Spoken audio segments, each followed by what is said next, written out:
Eu considero que você que está assistindo a essa série de vídeos que nós, do Impassex, o Instituto Paulista de Sexualidade, nós estamos promovendo, subindo nas redes sociais, eu considero que você se interessa por saúde mental, saúde social, estar bem com a vida, com você e com as outras pessoas.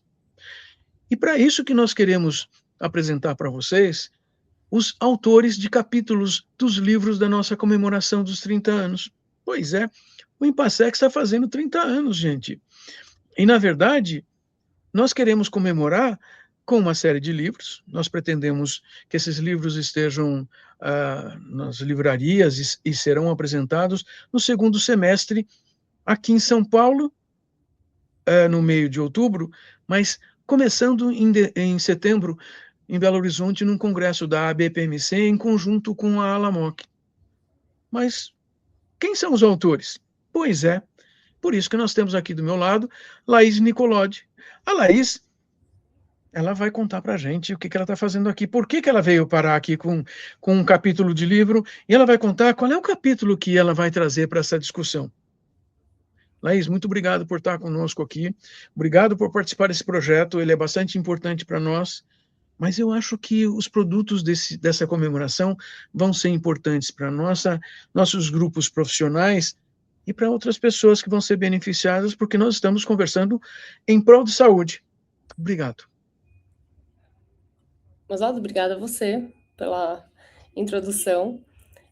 Bom, sou a Laís Nicolodi, sou psicóloga, estou indo para o meu 10º ano de atuação clínica, mas também, além de graduada, também fiz meu mestrado no Instituto de Psicologia da Universidade de São Paulo.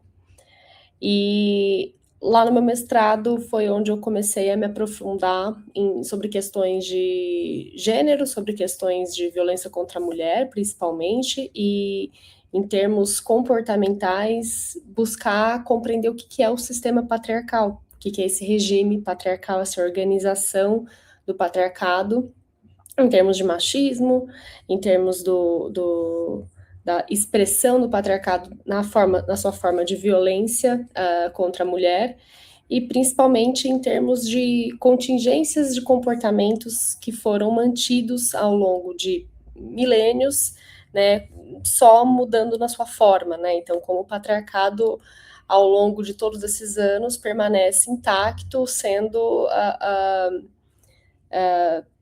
preservado no seu núcleo duro, dizendo assim. O objetivo que eu vou ter nesse capítulo, que vai ser publicado nessa obra que o Oswaldo mencionou, é de tentar mostrar para vocês que, na verdade, violência contra a mulher deveria ser considerada uma pauta de saúde pública. Não só os dados do último relatório de segurança pública mostraram os números alarmantes de violência contra a mulher, eles bateram recorde no ano passado, que foi a última publicação que a gente tem, né, de 2025, bateram recorde em termos de quantidade de feminicídio e de práticas de abuso sexual praticadas contra mulheres e crianças. Em termos, para ter uma noção, né, de abuso sexual, os números correspondem a cada 6 minutos temos uma vítima de estupro no Brasil, né? Temos uma vítima de abuso sexual a cada 6 minutos até o fim do ano, ou seja, né, esses 6 minutos, de 6 em 6 minutos pelo ano inteiro. É um número muito alto, a gente nunca viu um número tão alto assim, e o que a gente sabe também de registro pelas pesquisas é que esse número é subnotificado. Então, a gente parte já de um número altíssimo, só que partindo de um pressuposto de que esse número não reflete a realidade, de que esse número, na verdade, é uma pequena fração da realidade. Ou seja, a realidade é um número muito maior, podendo chegar até ser 5 vezes maior, 6 vezes maior, porque há muita subnotificação. E por que eu quero defender nesse meu capítulo, né, urgência dessa ser considerada uma pauta não só de segurança pública, mas também de saúde pública. Primeiro porque a gente fala de um nível de adoecimento e de prejuízo mental, emocional, em altíssima escala, em larguíssima escala. A gente está falando de metade da população ser mais vulnerável à violência de abuso sexual e violência contra a mulher. A gente está falando de metade da população é população feminina. Abuso sexual não é só praticado contra pessoas do sexo feminino, tá? Também tem pessoas do sexo masculino, principalmente crianças, muito embora seja um percentual maior de crianças do sexo feminino. Mas o que eu acho muito importante, né, descrever para vocês nesse capítulo, que também justifica o porquê deveria ser considerado uma pauta de saúde pública, é porque a outra metade da população, a população masculina, é majoritariamente a população que pratica esses crimes. No último anuário de segurança pública, havia uma sessão dedicada a nomear os agentes da violência letal contra a mulher. E a subseção era nomeada a centralidade do homem no papel da violência contra a mulher. Então, para isso, também nesse capítulo eu vou apresentar um pouco das construções da masculinidade e como hoje em dia, principalmente hoje em dia, mas isso já também acontece há anos no patriarcado, existem caminhos de aprendizagem sobre o que os homens aprendem, né, do que é ser homem na sociedade, que induzem, que levam a um caminho de desumanização feminina.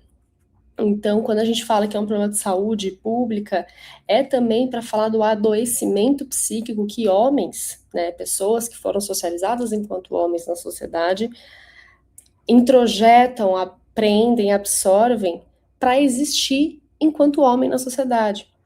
E a construção da masculinidade ela é tão adoecedora que o que chancela o sucesso do ser homem na sociedade é medido pela capacidade de desumanizar e objetificar mulheres. Então, a gente está diante de um cenário que é uma receita de bolo para catástrofe, para uma convivência de guerra entre os gêneros. E aí, por isso, eu vou usar bastante uma autora chamada Judith Herman, que vai falar sobre o trauma, né, de mulheres vítimas de violência sexual e vítimas de relacionamento abusivo, mas também colocando a perspectiva do trauma não só numa camada individual, mas principalmente como um terrorismo político. O estupro, a violência contra a mulher e até o feminicídio, né, a sua forma de expressão máxima de violência contra a mulher, como um terrorismo político, como uma arma de terrorismo praticada por metade da população contra a outra. E nesse sentido, a tese de que considerar, né, como uma pauta de saúde pública é convocar uma responsabilidade social, convocar que a sociedade inteira assuma responsabilidade por isso, no sentido de entender que não se tratam de crimes isolados ou individuais que acontecem dentro de casas arbitrárias, mas sim de entender que é epidêmico, que a gente está falando de, como eu mencionei anteriormente, o último anuário registrou números recordes. Todos os dias no noticiário agora tem se falado mais disso, e o mais importante, tem se falado não na voz passiva, mas tem se nomeado os agentes praticantes de violência contra a mulher, que são homens, e isso convoca que já passou da hora da gente se debruçar sobre isso para tentar mudar essa realidade. Portanto, combater a violência contra a mulher não é só construir mais delegacia da mulher e convocar mais treinamentos para funcionários públicos. É falar de masculinidade também. É falar de cultura pornográfica também. É falar de uma cultura que adoece homens também, mas que adoece pela instrumentalização da objetificação feminina para esses homens. Porque muitos desses homens aprendem que se relacionar com mulher é objetificá-la sexualmente. E não amar, desejar, respeitar. Homens respeitam, admiram, nutrem afeto por homens, por outros homens. Não são mulheres. As mulheres ficam reservada o desejo sexual e muitas vezes sem a convocação do desejo delas. Em resumo, um contexto de objetificação e desumanização é um contexto que torna essas vítimas mais vulneráveis à violência. E é também necessário falar sobre os outros dispositivos, né, alcunhados pela professora Valesca Casanello, que também vulnerabilizam mulheres a estarem mais suscetíveis a vivenciarem cenas de risco em contextos de lares e relacionamentos abusivos.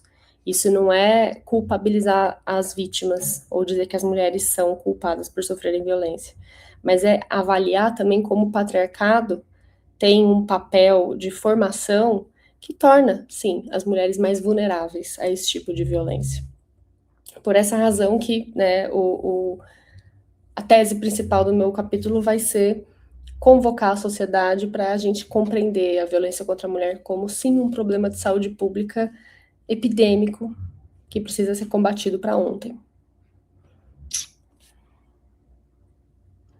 Vocês ouviram uma psicóloga falando de saúde pública.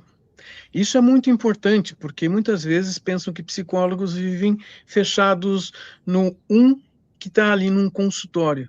Nós precisamos sempre pensar no indivíduo, na pessoa, em relação às outras pessoas, sempre em sociedade. Muito obrigado, Leis. Vai ser uma contribuição excelente e nós vamos comemorar a apresentação dos livros para que esses assuntos, esses temas, essa forma de compreender o mundo passe para as outras pessoas e possa ser debatido por uma compreensão em direção à saúde. Muito obrigado. Obrigada a você, Oswaldo. Eu não sabia se você ia apertar algum botão, então agradeço muito, muito. Obrigada a você e todo mundo que está ouvindo. E estamos juntos nessa. Estamos Isso. juntos. Até mais.